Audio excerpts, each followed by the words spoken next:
Julius Caesar, born in 100 BC into the Julii family, was from an ancient, though not particularly wealthy, patrician family. His family had historic ties to Rome's ruling class, but their fortunes had waned over the years, leaving them with noble status but little influence or wealth.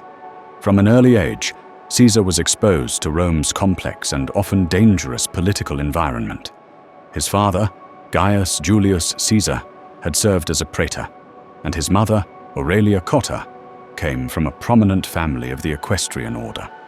It is said that his childhood was marked by political tension, as his family was drawn into the struggles between the aristocratic factions. Caesar's early years were shaped by a series of political and personal tragedies. At the age of 16, Caesar's father passed away, and he found himself head of his family, navigating the turbulent political landscape of Rome. One of the pivotal moments in his youth came during the rise of the dictator Sulla, who was consolidating power through brutal methods. Caesar, who was married at the time to Cornelia, the daughter of a political rival of Sulla, found himself caught in a precarious situation. Sulla ordered Caesar to divorce Cornelia, believing that her family's opposition to his regime made her an obstacle. Yet, in an early act of defiance, Caesar refused to divorce her, making it clear that he would not bow to the whims of a dictator. The young Caesar's decision to oppose Sulla was not without consequence. He was stripped of his inheritance, and his family faced immediate danger. His survival was partly due to his mother's influence, as she used her familial connections to protect him. The episode would shape Caesar's future. He would never again be a passive player in Rome's political game, but rather a man determined to rise to power, despite the odds. By 60 BC, Caesar had risen rapidly through Rome's political ranks, winning elections to the posts of quaestor, aedile, and praetor. His ambition was clear: to rule Rome, but in order to do so, he would need to build powerful alliances. Enter Pompey the Great, the celebrated military commander, and Marcus Licinius Crassus, Rome's wealthiest man. Together, they formed the First Triumvirate, an informal political alliance that would dominate Roman politics for years. This agreement was one of mutual self-interest, as each member stood to benefit from the influence of the others. Caesar needed Pompey's military prestige to bolster his own power, Crassus's wealth to fund his political ambitions, and most importantly, the backing of both men to secure the office of consul. In 59 BC, Caesar was elected consul, the highest office in Rome, with the support of both Pompey and Crassus. During his consulship, Caesar pushed through a series of reforms that favored the people, including land redistribution to the poor and the founding of colonies for retired soldiers. This won him favor with the plebeians, but put him on a collision course with the Senate, particularly those senators who were aligned with the conservative Optimates faction. These senators believed in the preservation of the old Roman ways and were deeply suspicious of Caesar's rising power. Despite the tensions in Rome, Caesar's star continued to rise. Pompey's military victories in the east were important, but Crassus's wealth was perhaps even more influential, though it was Crassus's tragic death in 53 BC that caused the fragile alliance to fracture. With Crassus gone and Pompey growing jealous of Caesar's increasing influence, the former allies became bitter rivals. In 58 BC, Caesar was granted a military command in Gaul, a region inhabited by numerous Celtic tribes.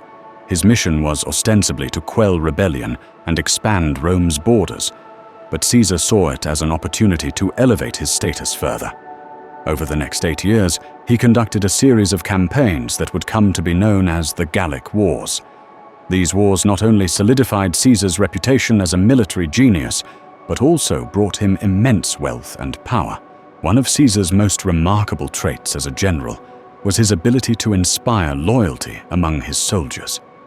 His troops, called the legionaries, were fiercely devoted to him, trusting his strategies and leadership. Caesar also proved to be a master of military tactics, adapting his strategies to suit the terrain and his enemies. His greatest victory came at the Battle of Alesia in 52 BC, where he successfully besieged the Gallic leader Vercingetorix and forced him to surrender after months of brutal fighting. Caesar's strategy at Alesia is often cited as one of the greatest examples of siege warfare in history. Caesar ordered the construction of 2 concentric lines of fortifications around the enemy, both to keep them inside and to defend against reinforcements. It was a bold and risky move, but it paid off. The victory at Alesia led to the eventual collapse of Gallic resistance, and Caesar gained immense popularity back in Rome, where his success in Gaul was celebrated by the public. His victories also marked the expansion of Rome's empire into what is now modern-day France, Belgium, and parts of Germany. In total, Caesar expanded the Roman Republic's territory by over a third, making him one of the most successful military commanders in history. However, his growing fame and wealth would ultimately set him on a collision course with the Roman Senate, who feared his ambition and the power he wielded. The year 49 BC marked a decisive turning point in Julius Caesar's life and the fate of the Roman Republic. After years of conflict, political tension, and manipulation, Caesar's alliance with Pompey fell apart. Pompey, who had once been Caesar's closest ally, now feared the growing power and influence that Caesar wielded in Rome. Caesar's position was becoming too strong for the Senate's liking, and they encouraged Pompey to act against him. The Senate, believing Caesar was a threat to their control, ordered him to disband his army and return to Rome. But Caesar, in a moment of dramatic defiance, refused. Instead, he crossed the Rubicon River with his army, uttering the famous words, "The die is cast." This was an open declaration of war, a point of no return that would inevitably lead to civil conflict. With his army behind him, Caesar marched towards Rome in pursuit of Pompey and the Senate, who fled to Greece.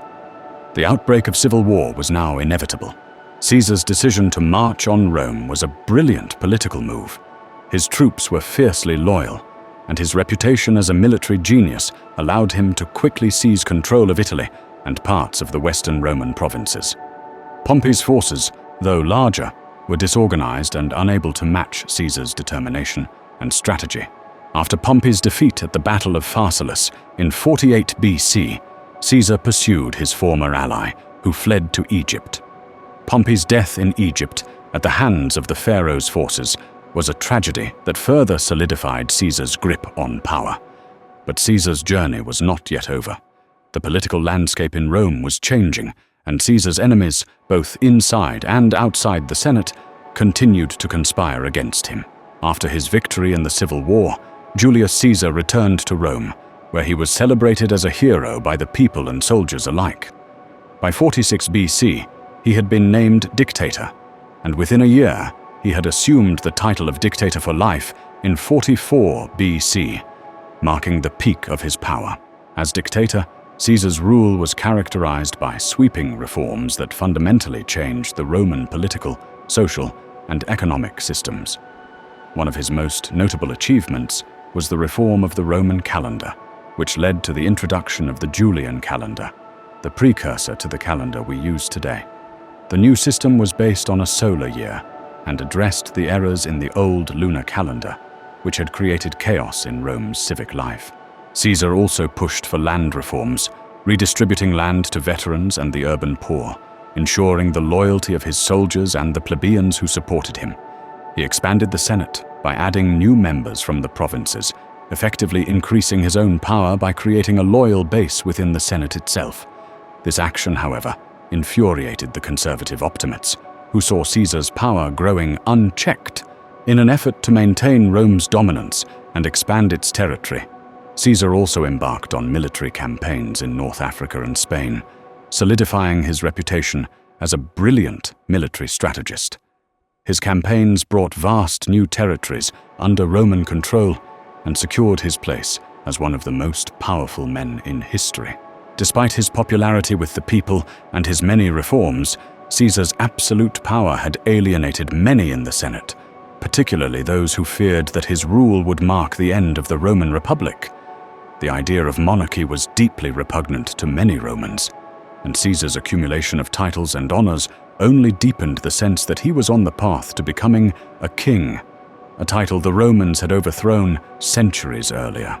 As a result, a group of conspirators, led by Brutus, a former ally and rumored illegitimate son of Caesar, and Cassius, began to plot his assassination.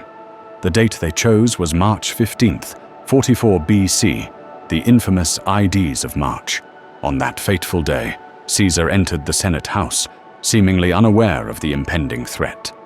As he sat on the Curia Pompeia, the conspirators closed in, surrounding him with daggers hidden under their togas. The moment of truth arrived when Marcus Junius Brutus struck the first blow, followed by multiple stabbings from the other conspirators. According to some accounts, Caesar's last words were, "Et tu, Brute," and "You, Brutus," a final expression of betrayal. Caesar's death plunged Rome into chaos. His assassination did not restore the Republic, as the conspirators had hoped. Instead, it led to another civil war, eventually culminating in the rise of Caesar's adopted heir, Octavian, later known as Augustus, and the eventual establishment of the Roman Empire. Julius Caesar's assassination in 44 BC didn't bring the political stability many hoped for. Instead, it set in motion a series of events that would end the Roman Republic and pave the way for the Roman Empire. Caesar's legacy is complex and multifaceted. He was a conqueror, a reformer, a dictator, and a martyr.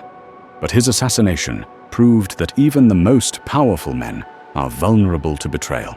The Roman Republic, which had existed for centuries, could not survive the tumultuous era that Caesar had helped create.